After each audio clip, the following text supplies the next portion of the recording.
Rejab, bulan yang cukup istimewa buat umat Islam. Selain bulan Muharram, Zulkaidah dan Zulhijjah, Rejab juga salah satu bulan yang termasuk dalam bulan Ashur Hurum, iaitu bulan-bulan haram. Sebagaimana dalam surah At-Taubah ayat 36 bermaksud, sesungguhnya bilangan bulan-bulan di sisi hukum Allah Ta'ala ialah 12 bulan, sebagaimana dalam ketentuan Allah pada waktu Dia menciptakan langit dan bumi, di antaranya 4 bulan yang haram. Bulan ketujuh dalam kalender Hijrah, Rejab membawa maksud bulan yang dibesarkan atau dimuliakan.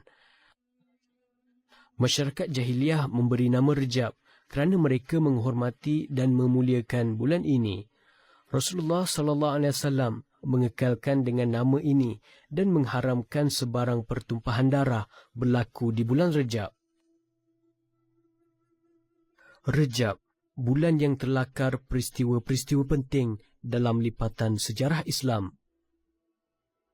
Di bulan inilah berlakunya peristiwa Isra' Mi'raj yang menjadi bukti dan mukjizat utama kenabian dan kerasulan Nabi Muhammad SAW.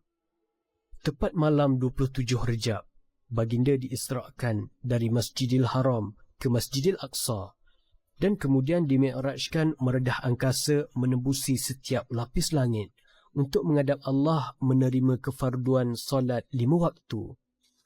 Firman Allah di dalam surah Al-Isra' ayat 1 yang bermaksud, Maha suci Allah yang telah menjalankan hambanya Muhammad pada malam hari dari Masjidil Haram di Mekah ke Masjidil Aqsa di Palestin, yang kami berkati sekelilingnya untuk memperlihatkan kepadanya tanda-tanda kekuasaan dan kebesaran kami.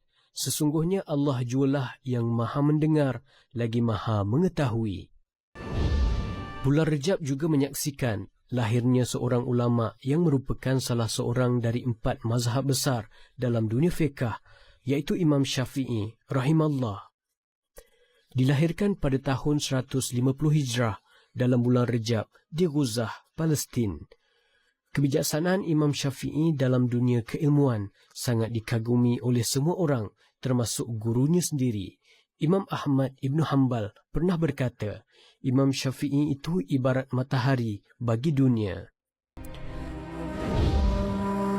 Pada hari Jumaat, tanggal 27 Rejab, terlakar sejarah penting, iaitu kejayaan Panglima Islam terkenal, iaitu Salahuddin Al-Ayyubi menawan kembali Baitul Maqdis dari tawanan tentera salib selepas hampir 60 tahun dijajah. Bagaimanapun pada tahun 1967, kaum Yahudi menawan semula Baitul Maqdis dan menamakan negara baru mereka dengan nama Israel. Banyak hadis-hadis palsu yang mengaitkan kelebihan bulan Rejab dengan amalan-amalan sunnah yang dilakukan. Bagaimanapun hadis tersebut adalah palsu dan tidak boleh sama sekali untuk menyandarkannya kepada Nabi SAW. Antara pendapat ulama berkaitan dengan kelebihan bulan Rejab ialah dari Imam Al-Shawqani berkata, tidak ada disebut berkaitan amalan pada bulan Rejab secara khusus di dalam sunnah yang sahih, juga yang hasan dan juga yang daif, iaitu daif ringan. Bahkan kesemua yang diriwayatkan berkaitannya secara khusus adalah palsu lagi dusta dan teramat daif.